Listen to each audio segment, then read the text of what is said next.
Buenos días, te habla el doctor Pedro Beauchamp, especialista en infertilidad, y continuando con las charlas educativas, el tema que nos atañe hoy vamos a hablar sobre la fertilización in vitro. Primero que todo, fertilización in vitro ha tenido un sinnúmero de nombres descriptivos pero equivocados: bebés de probeta, estos los bebés en una probeta, o a veces cuando las probetas tienen bebés pues se conoce como bebés de probeta. Básicamente el tema que queremos hablar hoy es la fertilización in vitro, cómo vamos a conseguir que ese óvulo y que ese espermatozoide se encuentren.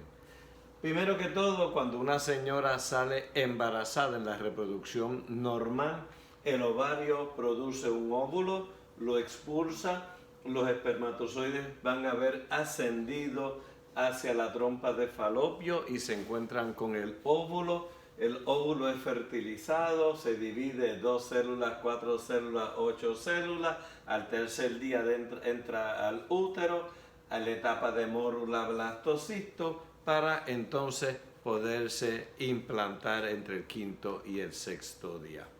En fertilización in vitro, nosotros no queremos que la señora produzca un solo óvulo. Mientras más produce, mejor es la probabilidad.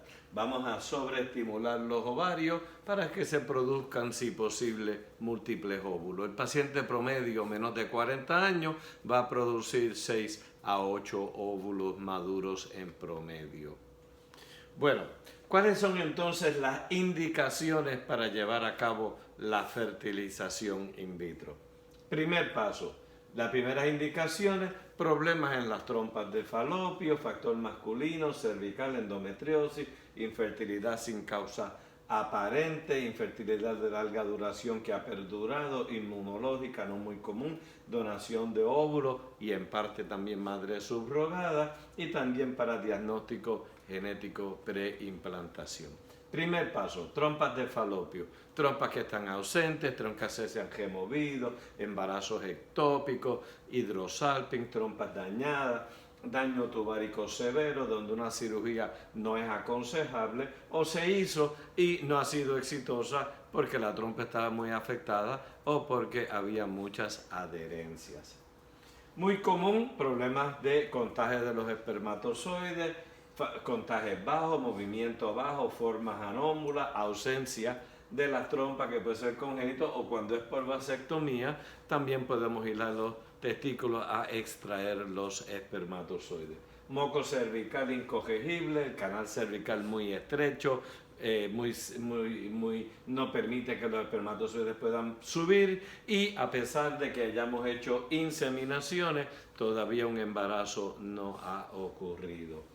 Endometriosis, muy común, extremadamente común, cuando no resuelto a tratamiento médico, que no es grandemente exitoso, pero tratamiento de cirugía, o en aquellos casos donde la prueba del CA-125 todavía está persistentemente alto, que indica usualmente que la endometriosis perdura.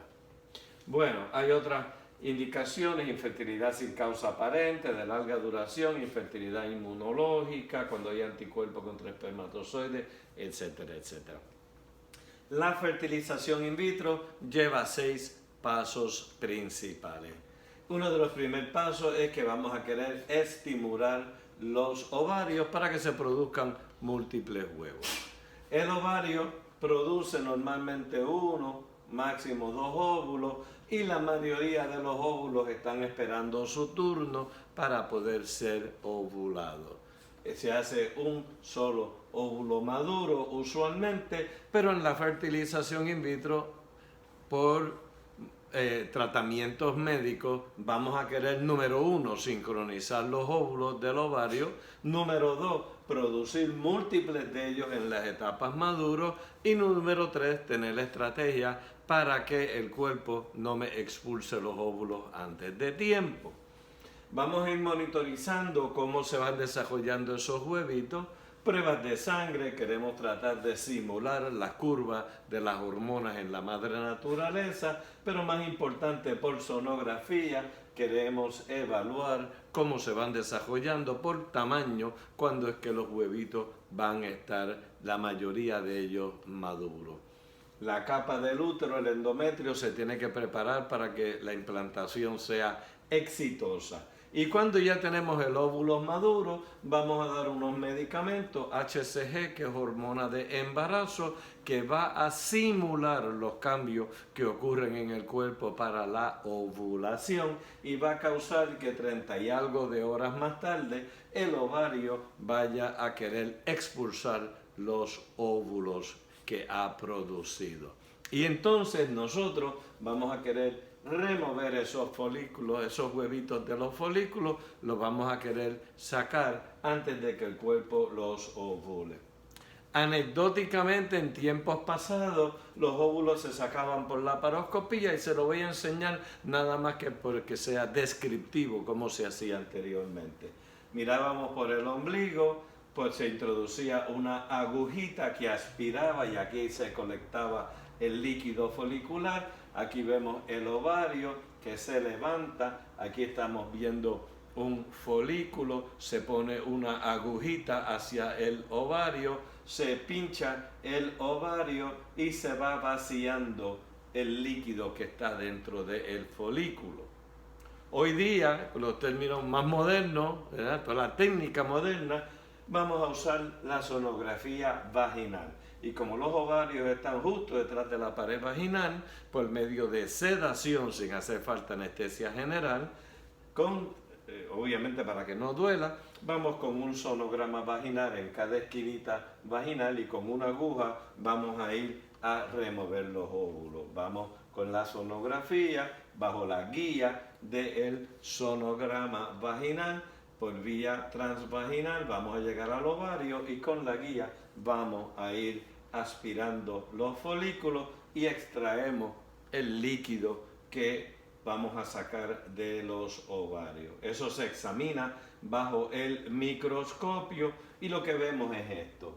Es el óvulo con su masa de células alrededor, que magnificado vemos el huevo, la cáscara que se llama la zona pelúcida, la corona radiata y las cúmulus, que son las diferentes células alrededor del óvulo. Entonces, ya una vez extraemos esos óvulos, en el laboratorio vamos a fertilizar esos huevitos.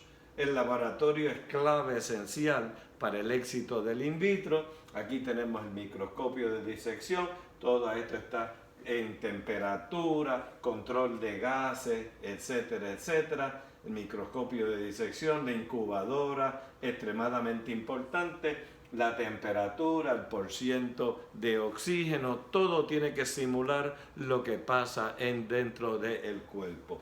Y en la probeta, el platillo de Petri, ahí es donde entonces, con un medio de cultivo idéntico a el medio y la composición del líquido que tenemos dentro de la trompa de Falopio.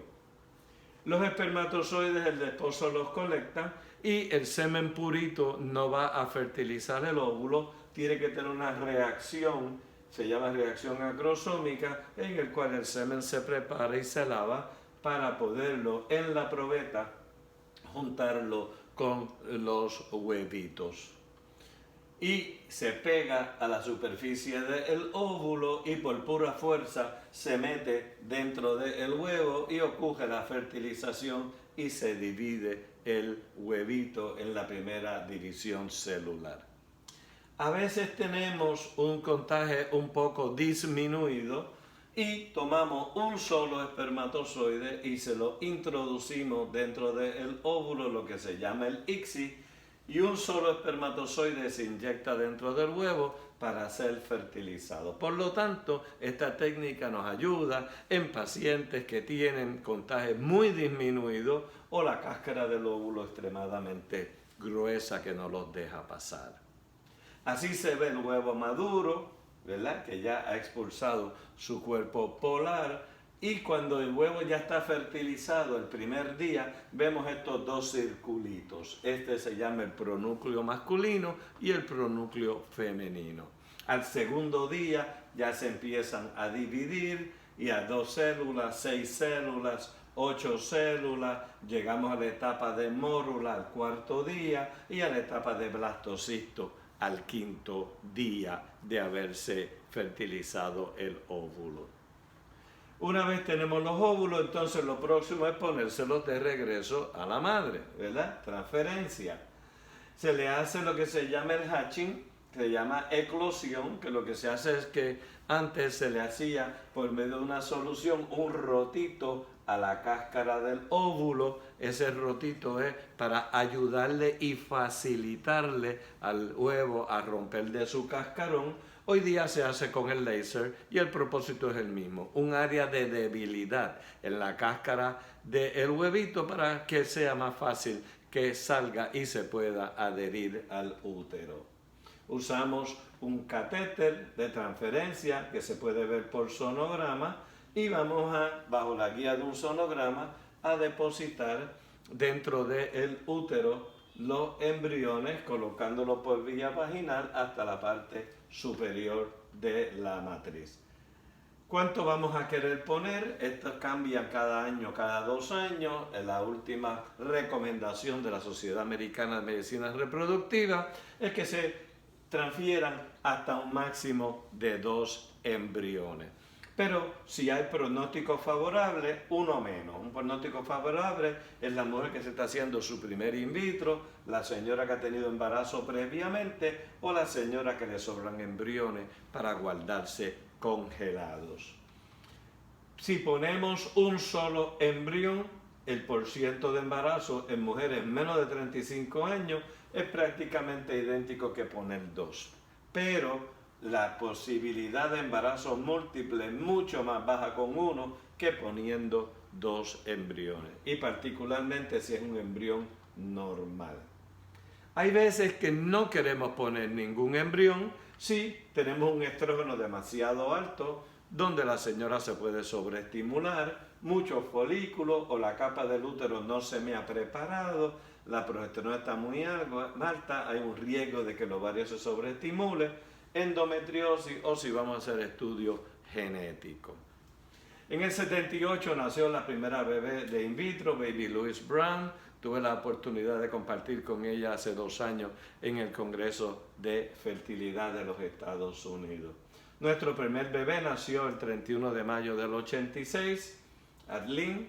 Hoy día, aquí cuando salió en primera plana y aquí cuando cumplió sus 17 años, cuando estaba 17 años que nos fue a visitar a hacer un artículo en la oficina y tuvimos el honor de participar en su boda cuando se casó mi esposa y yo, que fuimos obviamente invitados a esta boda, con mucha alegría. Nuestra fertilización in vitro, nuestro programa ha tenido un sinnúmero de primeros en la isla de Puerto Rico. Nuestro programa fue el número 35 en empezar en todos los Estados Unidos en 1985 y somos el único certificado por el Joint Commission para la acreditación de hospitales.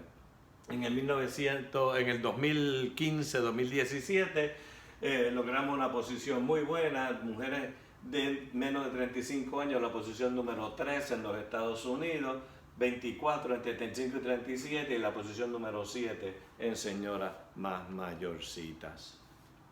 Bueno, factor de chance es muy bueno, pero tiene una serie de, por lo menos 2 de cada 3 a 3 de cada 4 van a salir embarazadas, pero tiene una serie de factores que modifican el éxito. Número 1, la edad de la señora. Hasta los 34 años la fertilidad humana no cambia, pero la fertilidad humana va bajando de los 34 en adelante y podemos ver cómo hay una baja 15%, 13%, 11%, 7%, según va adelantando la edad de la señora. El peso de la señora también es muy importante. Mientras más bajo el índice de masa corporal, especialmente 25, 30 o menos, mayor es el chance de éxito y pacientes un poquito más llenitas con el índice de masa corporal me va a bajar el porciento de embarazo. Y otro dato curioso, la dieta tiene mucho que ver. Las personas que nunca van a un sitio de comida rápida tienen mucho más chance de embarazo que los que van 1, 2, 3, 4 o más de 4 veces a la semana a un fast food.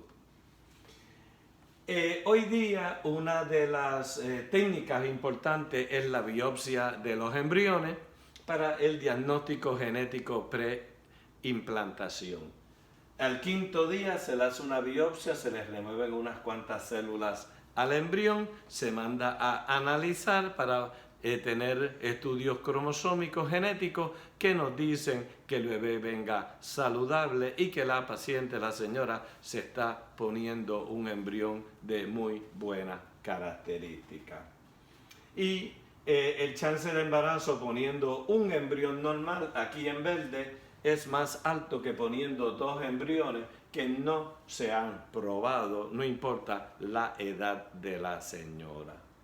Acupuntura nos ayuda mucho cuando vamos a hacer a diferentes etapas del ciclo. El doctor Ayara estará haciendo una presentación futura sobre los beneficios que nos ayuda al flujo de sangre, a la implantación del embrión, etcétera, etcétera. Y como siempre, nuestra meta es tener un embrión que produzca un embarazo y que pueda decir, yes, ahí lo logramos. Bueno, espero que se hayan disfrutado este video y vendrán muchos otros más. Visiten Puerto Rico Fertility Center y háganse miembro de la página de Facebook para poder accesar estos videos. Buen día.